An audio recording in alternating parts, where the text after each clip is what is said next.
السلام علیکم، کیا حال ہیں؟ ٹھیک ہے سارے؟ تو ویوز آج جو ہے ہم ایک ویڈیوز کا نیا سلسلہ شروع کر رہے ہیں۔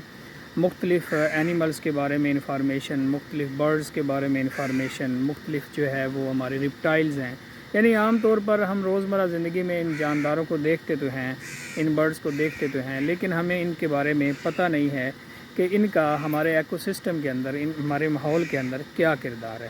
تو ہم نیا سلسلہ شروع کر رہے ہیں، تو امید ہے آپ لوگوں کو پسند آئے گا۔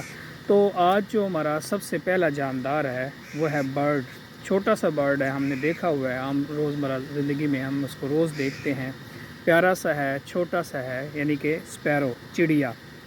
چڑیا جو ہے اس کا ہمارے ایکو سسٹم کے اندر، ہمارے ماحول کے اندر کیا کردار ہے، اس کی امپورٹنس کیا ہے، کیا اہمیت ہے ہمارے ماحول کے اندر۔ تو بتاتا چلوں کہ چڑیا جو ہے اس کا بہت ہی کلیدی رول ہے ہمارے ایکو سسٹم کے اندر، ہمارے ماحول کے اندر، ہماری انوائرمنٹ کے اندر۔ تو چیدہ جو رول ہیں وہ آپ کو بتاتا چاہتا ہوں۔ سب سے پہلے انسیکٹ کنٹرول، یعنی کہ جو آپ کے جو کیڑے مکوڑے ہیں، ہماری فصلوں کے اندر جو کیڑے مکوڑے ہوتے ہیں، ہمارے ماحول کے اندر جو کیڑے مکوڑے ہوتے ہیں، ان کو چڑیا جو ہے، اسپیرو جو ہے وہ کنٹرول کرتی ہے۔ اگر ہمارے ایکو سسٹم کے اندر چڑیا نہ ہو تو ہماری فصلوں کے اندر کیڑے مکوڑے، انسیکٹ جو ہے یہ اتنی زیادہ تعداد میں پھیل جائیں کہ ہماری جو فصلیں جو ہیں وہ تباہ ہو جائیں۔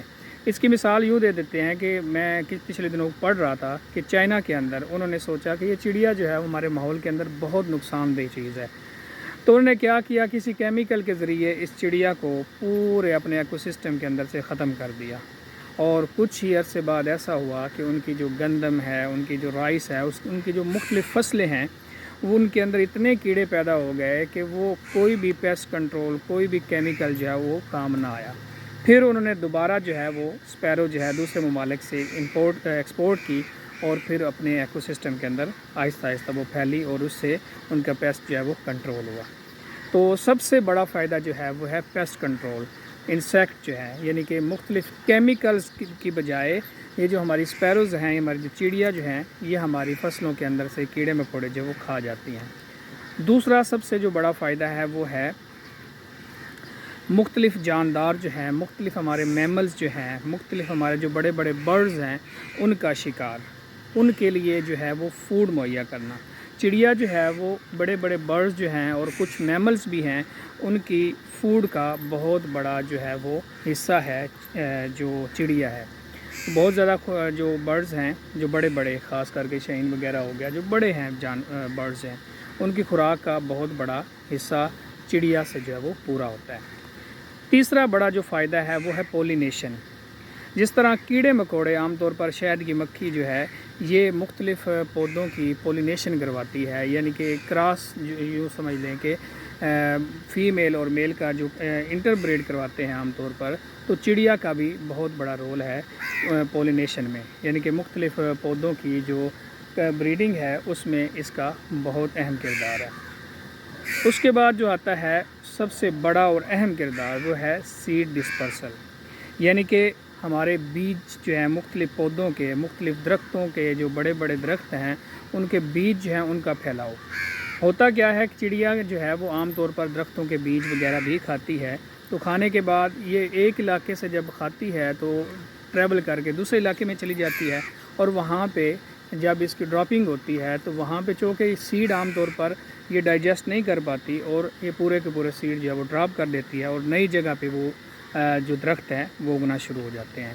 تو یہ بہت بڑا فائدہ ہے اس اسپیرو کا کہ سیڈ ڈسپرسل کے اندر، یعنی کہ بیجوں کا جو پھیلاؤ ہے اس میں بہت اہم کردار ہے۔ بہت سارے درخت ایسے ہوتے ہیں جو ہماری ایکو سسٹم کے اندر کم ہو رہے ہوتے ہیں، تو اس کے بڑھانے میں اس کا بہت بڑا کردار ہے۔ اس کے علاوہ ایک یہ بہت پیارا جاندار ہے، چھوٹا سا ہے، کلچرلی طور کے اوپر بھی، یعنی کہ ہمارے وراثتی طور کے اوپر، ورثے کے طور پر بھی چڑیا جو ہے عام طور پر مختلف علاقوں کے اندر پالتو برڈ کے طور پر بھی اس کو رکھا جاتا ہے۔ اور اس کے بعد جو ہے وہ آپ کی آتی ہے معاشی فائدہ۔ معاشی فائدہ ظاہر ہے یہی ہے، چونکہ یہ قدرتی طور پر کیڑے مکوڑے کھاتے ہیں تو ہمیں مختلف فصلوں کے اندر بہت زیادہ کیمیکل جو ہیں وہ نہیں ڈالنے پڑتے، جس سے ہماری جو آمدنی ہے، جس سے ہمارا خرچہ جو ہے وہ بہت زیادہ بچ جاتا ہے۔ اس کے بعد نیوٹرینٹ سائیکلنگ. نیوٹرینٹ سائیکلنگ میں یہ ہوتا ہے چونکہ یہ مختلف بیج کھاتے ہیں، مختلف بیج کھانے کے بعد اور بڑے بڑے برڈز ان کو کھا جاتے ہیں، تو اس سے یہ ہوتا ہے کہ جب یہ جو چڑیا ہے اسپیرو جو ہے یہ ختم ہو جاتی ہے یا ڈیڈ ہو جاتی ہے تو ڈیکمپوزیشن کے ذریعے اس کے اندر جو نیوٹرینٹس ہوتے ہیں وہ دوبارہ ہماری ماحول کا، ہمارے انوائرمنٹ کا حصہ بن جاتے ہیں. اور آخر میں ہے ریسرچ اینڈ ایجوکیشن. چڑیا اسپیرو جو ہے وہ عام طور پہ ہمیں میسر ہوتی ہے، تو اس لیے بہت زیادہ ریسرچ جو ہے اس کے اوپر کی جاتی ہے، آسانی کے ساتھ ریسرچ کی جا سکتی ہے اور کی جاتی بھی ہے. اور سب سے ایک اور اہم جو ہے ہمارے ماحول کا جو اہم بینیفٹ ہے وہ یہ ہے کہ یہ انڈیکیٹر کے طور پر بھی جانی جاتی ہے. یعنی کہ اسپیرو جو ہے، چڑیا جو ہے، وہ اس ماحول کے اندر عام طور پر رہتی ہے جہاں پہ پولوشن بہت زیادہ نہیں ہوتی. جہاں پہ بہت زیادہ پولوشن ہوتی ہے چڑیا جو ہے اسپیرو اس علاقے سے نقل مکانی کر جاتی ہے. تو اس سے بھی یہ پتہ چلتا ہے کہ کس علاقے میں کتنی زیادہ پولوشن ہے، کتنی زیادہ گندگی ہے. تو یہ تھے آج کے چیدہ چیدہ اسپیرو کے جو مختلف فوائد ہیں. تو انشاءاللہ نیکسٹ جو ویڈیو ہے آپ لوگ بھی ریکمینڈ کیجئے گا کس برڈ کے اوپر، کس جانور کے اوپر ہم بنائیں، اور انشاءاللہ مزید ریسرچ کر کے مزید جانداروں کے بارے میں انشاءاللہ آپ لوگوں تک انفارمیشن پہنچائیں گے. نیکسٹ ویڈیو تک اللہ حافظ. شکریہ.